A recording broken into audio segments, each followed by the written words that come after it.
Dear colleagues, good morning. My name is Kate Chappell and I'm Executive Member for the Environment at Manchester City Council, the host council for the UK and Ireland nuclear-free local authorities who are co-hosting this Beyond Nuclear conference. I'd like to welcome you today to this important conference, which is commemorating the 5th anniversary of the Fukushima disaster and the 30th anniversary of the Chernobyl disaster. Today's conference is the focal point of 4 events between the 17th of March and the 20th of March that look at the impacts of these 2 nuclear power disasters and considers alternative sources to nuclear power. On Thursday, there was a special packed-out Westminster seminar, and yesterday there was also a packed-out informative seminar for the NFLA councillors and some NGOs in Manchester Town Hall. I'm delighted to see so many people here. I'd just like to thank all the members of the steering group who I've worked with over a good long 12 months and lots of meetings to bring these 4 days of events to fruition. We worked really hard to bring some of the biggest names in the renewable energy field, in the low-level radiation health field together. And I really hope that you find today's events illuminating, and if you're coming to the Campaigners' Day tomorrow, that you're involved in creating a strategy where we can go forward to create a strong anti-nuclear movement. So I was asked in the space of 10 minutes to talk about how the world can go beyond nuclear. So that gave me some pause for thought as to what to focus on. So I thought we should start with the good news, which is really that we are actually already going beyond nuclear around the world. This graph is from the World Nuclear Industry Status Report, which you probably are familiar with, but if you're not, you should definitely look at each year. It's produced by Michael Schneider and Anthony Froggatt and some other co-authors, and is empirical data as opposed to projects and plans, which is what we tend to read about in the newspapers. 20 reactors are going to come here or there, but it's never reality. It's always aspirational. And so this is a very good source of what's actually happening around the world in terms of going beyond nuclear. And what this slide actually shows is really what's happened since the year 2000 in terms of the extraordinary growth of wind and solar versus the continued decline of nuclear around the world. So since 2000 it shows an increase in 355 gigawatts of wind and 180 gigawatts of solar, and only 20 gigawatts of nuclear have actually come online. I'm sure a lot of you in the room know, I mean, the poor economics of nuclear are predominantly what's driving it away. And what's explaining this extraordinary increase in renewables. Some of the other good things that are happening, certainly in Japan, as we know, shut down all of its nuclear reactors after Fukushima, has only turned on technically now 2 at Sendai. They did turn on Tokuhama. They've gone to court now and it has to be switched off. So, and the lights didn't go out, and the country is in fact installing solar at a pretty good rate, equivalent to the 2 Sendai reactors that are back on. Germany, which you'll hear about a lot more later on, as we know, is still, despite some of the bad publicity, on the path to renewables, 80% renewables by 2050. Even in the US, where we've lagged horribly behind, especially in offshore wind with none, considering our huge coastline, there is rapid installation of wind and solar coming on, compared to even gas, which is obviously sort of considered the sexy energy source of the hour. We were all fighting fracking as well, and even gas is being outpaced by wind and solar, and coal very pathetic at 3 megawatts, and nuclear at 0. We do have reactors under construction, but none of them are online, and it's an open question whether they ever will be. And even in the jobs sector, we've seen certainly in Germany, fantastic amount of jobs in renewables compared to coal and nuclear, and even in the US, outpacing the other sectors. So it's really not, as we all know in this room, not a technological barrier that is stopping us from becoming beyond nuclear. It's much more of a political, corporate, money barrier. People like Bill Gates want to waste his billions on tinkering with a better nuclear mousetrap. We don't need innovation and experimentation with reactor designs that have been around for 40 years or more. What we need is massive implementation, and that's what we've been pushing pushing for. I was telling Sean earlier, I wasn't sure exactly who was going to be in the audience, so I didn't want to sort of bring coals to Newcastle or possibly Manchester and tell you things that you already know. And this list is probably one of those examples, so I won't dwell on this, but these are all the reasons that we all know that nuclear is completely inapplicable by itself, let alone as an answer to climate change. It's far, you could actually just delete the rest of the list and look at time and say, well, frankly, we don't have time to build nuclear power plants to answer the crisis of climate change because it takes far too long and will deliver far too little, far too late. But then we've got all the other Achilles heels that we are familiar with. So why are we still even talking about nuclear power? I think there's obviously a lot of reasons that we share that we're up against, one of which is the enormous lobbying power of the nuclear industry and the stranglehold that it has on the political establishment. We just saw this, I saw this quote yesterday, or I think it came out the day before, from Hillary Clinton, who, for reasons best known to her, made an announcement that we should not shut down our nuclear power plants, quite the contrary, or get rid of gas, because if you are in favour of such a move, then you are putting ideology ahead of science.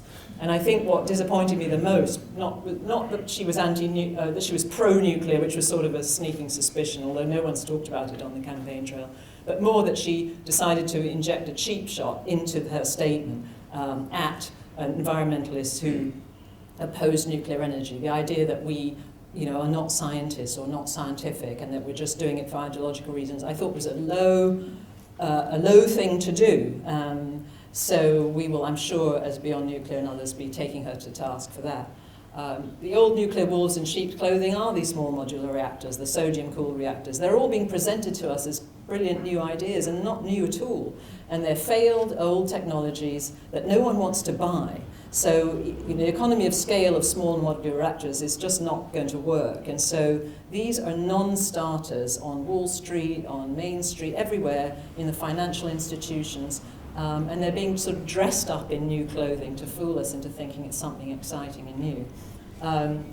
Then we've got the media who tend to, and I do write in some publications like The Ecologist, obviously, which is a welcome venue, but what we see in the mainstream media is to sort of lap up the obvious soundbite all the time, and one of their favourite things, at least in the US, is to embrace these environmentalists who are for nuclear energy, and I take great issue with the idea of redefining the word environmentalist to support an extractive industry that can destroy vast areas for millennia and give people deadly illnesses. That doesn't seem to me to fit within the panoply of what an environmentalist is. And so I insist that people that come out and say I'm an environmentalist for nuclear, I say there's a little word you have to put first, which is former.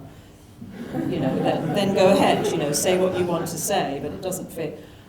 Ignorance I put up there, that sounds like a bit of a rude word, but I remember one of my board members when we first started Beyond Nuclear in 2007 saying, the real problem is that nobody knows anything at all. When you talk about nuclear power, nobody knows anything. And so we are really starting from scratch, and it's sort of a complex technical thing. And so how do you start to communicate to the public and get them excited about something that you immediately sort of shut down the minute you start to hear any technical jargon? So it is a real struggle to overcome that. But I think in the context of the subject that I was given, how can the world go beyond nuclear, the biggest obstacle actually in the path, and I'm glad, I forgot my CND button, I've still got one of those old metal ones I got probably in the 80s, but I'm glad that we're all together in this room bringing the nuclear power and the nuclear weapons piece together, because I do think that the bomb is actually the bit that's most in the way of the world going beyond nuclear. So not the countries necessarily that are already in the nuclear weapons club, but for example, the 13 or 14 Middle East countries that say they want nuclear power. Why would they want nuclear power? It doesn't make any sense. And it goes back a long way. When I was saying that small modular reactors aren't new, we also kind of think solar is sort of this newish thing. And this is something that I think a lot of people don't know, that under the Truman administration in 1952, he commissioned something called the Paley Commission to look into, what should America's energy future actually look like? And the Paley Commission came back with these conclusions, which was that they, dismissed nuclear as it was capable of delivering only a modest fraction of American energy requirements at best. and that in fact we should go towards aggressive research in the whole field of solar energy, an effort in which the United States could make an immense contribution to the welfare of the world. Never a truer statement. And you just think about what might have happened if Eisenhower hadn't come into power and thrown the Paley Commission into the trash and gone into Atoms for Peace. Then, yes, if we'd led the world in solar energy, I wonder if we would even have climate change. And what this led to is this crazy thing in the Nuclear Non-Proliferation Treaty, Article 4, which allows countries who agree to renounce nuclear weapons to have as their compensation prize the so-called inalienable right to so-called peaceful nuclear energy. Why is that the booby prize? You think about a country like Saudi Arabia, as one of our representatives now, Senator Ed Markey said, Saudi Arabia is the Saudi Arabia of solar. If Saudi Arabia needs to turn the lights on with something, why would they build nuclear power plants? Apart from the economic failure of that, it's a place that you could do solar and probably wind. Lots of Middle Eastern countries like that, India, Pakistan, they're a small grid, distributed generation, rural countries. Vietnam is trying to build a nuclear power plant, huge one on the coast, Russian. This is a poor country with no grid system half the time. It doesn't make any sense. So the only reason that nuclear power is offered up as the prize for saying I won't do nuclear weapons is to keep everybody in that club and to keep the lines of connection open and to attribute some sort of value to nuclear power. It's some sort of cachet. And I think that is breaking that link. And I've argued this with people from the UN and from the NPT. They say, well, Article 4 is the cornerstone of the treaty. And I said, no, it's actually the problem. That's the thing that needs to get broken, that tie, that you're still in there somewhere with nuclear. And I think that if we can change that culture, then we've got a chance of the world going beyond nuclear truly, along with all the other things that we have to do. So the conclusions are really that, yes, okay, nuclear power is sort of collapsing under the weight of its own terrible economics.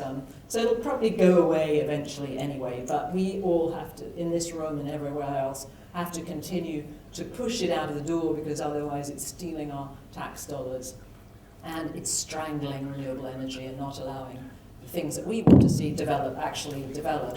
But at the same time, we need to trumpet the fact that renewable energy is happening. It is leading the world in terms of what's coming online. It's the good news that we need to tell, as Sean and I were talking about earlier, we've got to be for something. We can all talk till cows come home, I'm sure, about the terrible things about nuclear power and depress everybody, but we've got to show that there's something else we can do and that it's happening already and it's not a fantasy. And then if we can try to change this inalienable right idea that somehow this inextricable link must remain and break that, then I think we have a chance of directing the countries that don't already have nuclear power and don't already have nuclear weapons into another more positive, hopeful world. Thank you.